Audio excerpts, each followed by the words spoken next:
In a magical world where Tiber Sluss updated or uploaded something to his YouTube channel in a timely manner, this would be but another issue. Alas, this is the first upload in many weeks. For this I have no excuse that I feel like giving, only that real life once more took precedence to my YouTube career.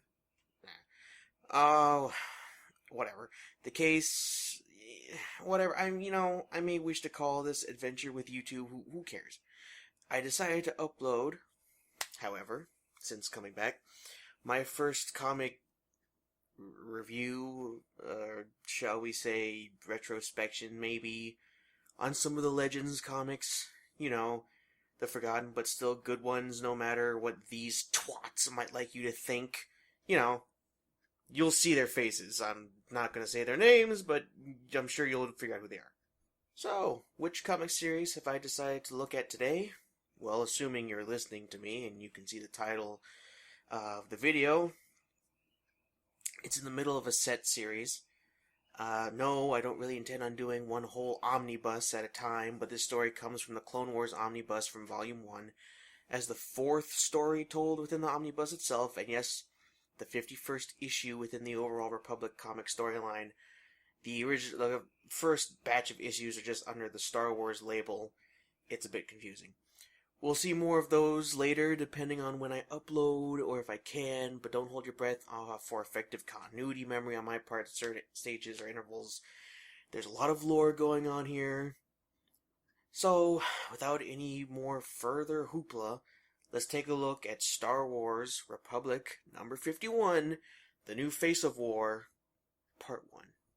Since this is from the omnibus, and since I'm not really an official comic reviewer or anything, I don't have the cover of the comic, but I do have a picture of it shown here. Nothing special really, just kind of the standard cover to a comic like this with Obi-Wan, Anakin, and a clone in the picture, while the cover promises a moon and a graveyard within. So take from it what you will. We begin with a sight wholly unseen within the Star Wars universe. Anakin brooding at a ship viewport, no less. Dear Padme, I still can't get used to being so close yet so far away from you. I'll stop, I swear. We're in orbit around Naboo, and I should be preparing for our mission, but I've spent all my time wishing that I could put your world in my hand to protect it and you. Anakin, you and putting things literally and metaphorically in your hands never tends to end well. Such as, say, this. I find your lack of faith disturbing. Or this. Or, this. Let her go, Anakin! In all our humble opinions, Anakin, it may be best if you keep your hands off of certain things, namely necks, but you get the idea. Moving on, though, Anakin gets interrupted from brooding by none other than Obi-Wan, who actually notes that he's brooding. Anakin, you're brooding again. It's funny that Obi-Wan asks this while obviously knowing this is a constant thing with Anakin, like, oh, that's my Anakin, alright, brooding up a storm in the corner while stroking his hand against a glass pane that leads to a world where a woman resides he may have very un-Jedi-like feelings for. Not odd at all, I say. Quite frankly, I think Obi-Wan took this little bit of advice from Qui-Gon too literally. Feel, don't think. Anyways, let's keep moving. Anakin says he's not worried about Padme, right? And that he was just meditating before the mission. Obi-Wan says that after this much meditation, he should be prepared for anything. Anakin again says he's been ready to go since they got to the system, but Obi-Wan says they have to meet with a messenger first before moving to the moon of Naboo in question. Anakin bitches about this, though to be fair, Anakin, you were just monologuing to yourself for God knows how long, and Obi-Wan just tells him to be patient, where we then see the little meeting room, and the emissary sent to them is none other than C-3PO. Yay. Please clap. Anakin rushes up to 3PO asking if he's been reprogrammed, to which 3PO relays that Queen Jamila had sent him as a liaison to the Jedi, As to why the Queen of Naboo commandeered her senator's droid for this, I have no idea, but either way, Anakin and 3PO exchange pleasantries. By your presence. You may dispense with the pleasantries, Commander. And the other Jedi Master, Glaive, which is his first appearance within Star Wars as a whole, and Obi-Wan pushed 3PO to get on with the briefing. 3PO explains that after the Battle of Naboo, in Episode 1, the Gungans set up a colony on the moon Omadun, which Boss Nass, this guy,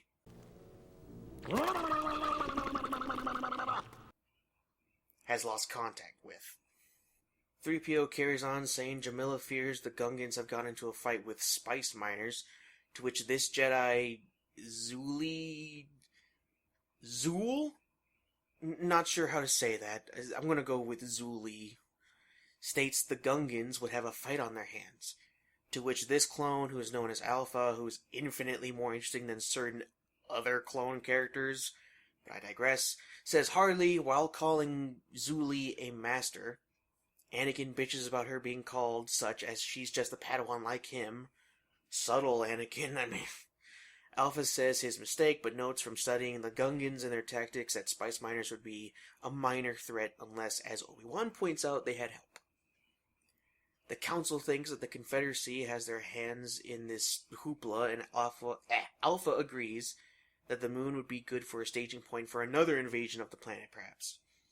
While Zuli asks if Alpha suddenly has a mind of his own, implying how much she gives a shit about clones. Though personally, I am sort of along the same lines.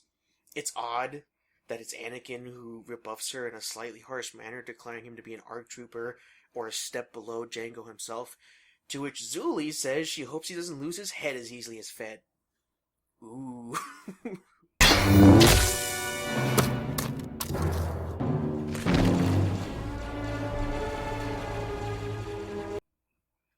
Sick burn? I don't know.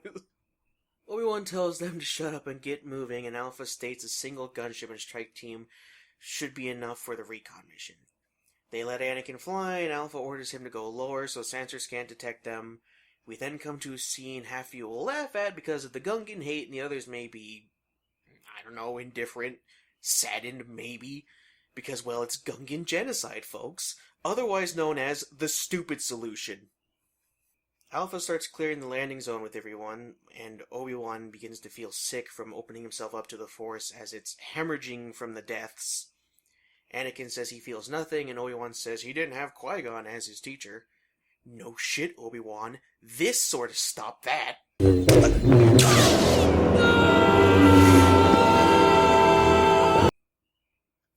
Anyway, Glaive says you don't need Jin's training to see something stinks here, and I guess the bodies weren't clue enough.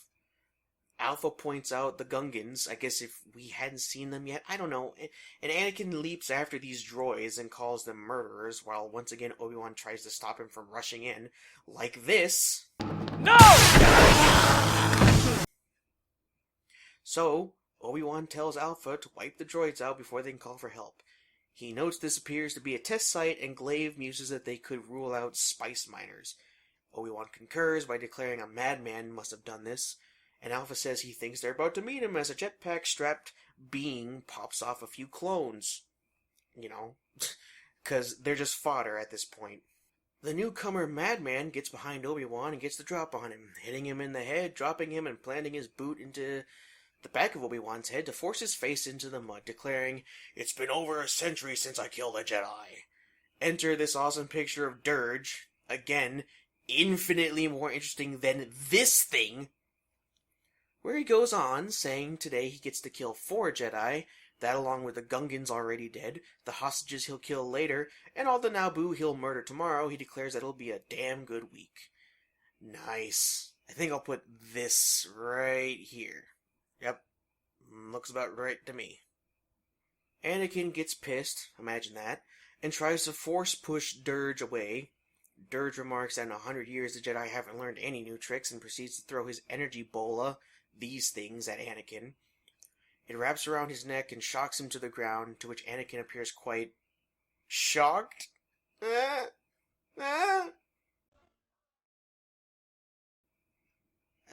Sorry. Glaive appears to be momentarily cross-eyed, as Zuli remarks that he's fast. Durge runs up and slams his hand into Glaive's face as he tries to tell Zuli to keep away from him. She stabs Durge, hoping it hurts him, and he smacks her away, musing aloud, like that's never happened to me before.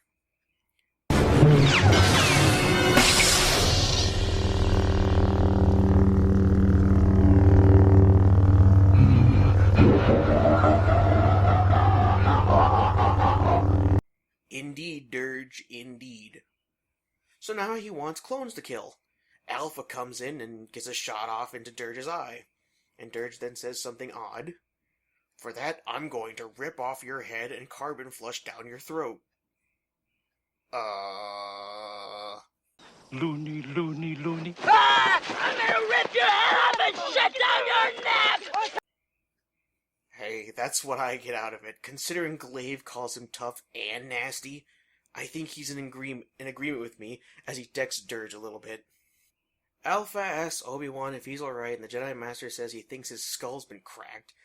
Alpha, very helpful and cheerful as ever, says Obi-Wan should be dead, and that he should wear a helmet next time, to which Obi-Wan tells him to just help find Anakin wherever the bullet dropped him, I guess. Durge keeps fighting Glaive, though he calls in the droids while declaring his name after stating that his fight is getting old. He tells the droids to bring the swamp gas, or the weapon that killed all the Gungans from before. Alpha wants to retreat as they haven't the intel to fight with the weapon, swamp gas, and they don't have the element of surprise anymore either. Anakin agrees and wants to warn Naboo. Obi-Wan tells Anakin to not let his emotions rule his mind. Yeah, real helpful, Obi-Wan. How's that working out so far? I killed them. I killed them all. And not just the men, but the women. And the children, too. Ah, not at all. Anyways, Obi-Wan tells him to take the clones and find the hostages Durge mentioned before. Alpha says it's an error to divide their forces and declares the hostages to be acceptable losses. Once again, bolstering my belief, clones are not worth crying over when they die, as they don't, when you die, they don't cry over you. So, why not?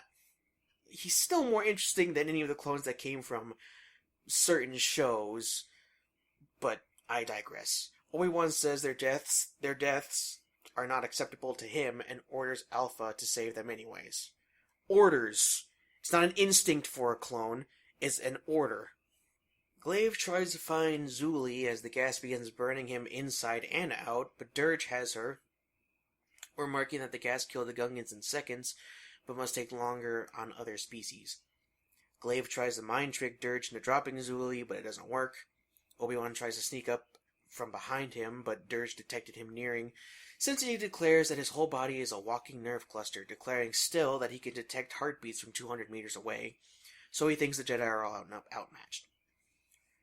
Glaive tells Obi-Wan he can't take much more, as he's using up most of his strength to keep his lungs from burning up from the gas, but Obi-Wan wants to keep fighting against him and the droids, declaring the droids should lose focus without their leader, to which Durge laughs as they think he's the leader. Glaive is about to respond when his head is taken clean off. Well, it was either that or one of his arms. That's just how Star Wars rolls. I'm sorry.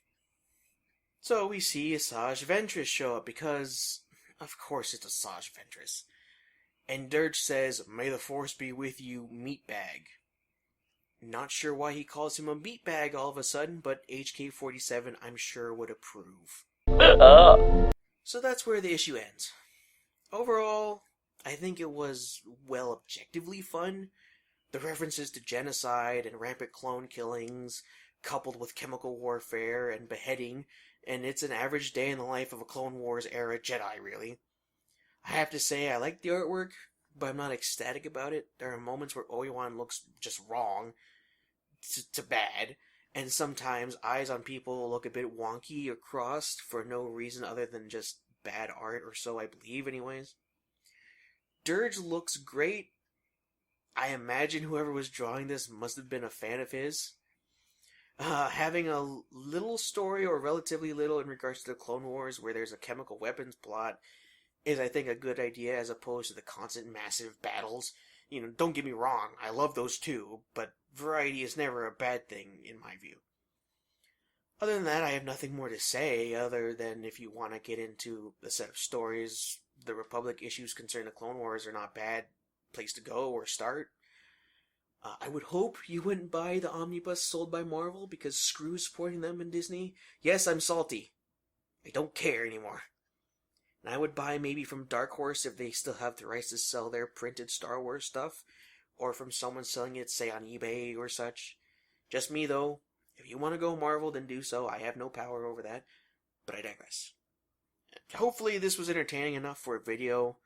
I know it's kind of short, but I thought, might as well get some done, some uploaded in the near future, considering it's been quite a while, I know. So yeah. See you at the next one. I'll probably do another comics one before I do any other type of video. Whatever the case, peace.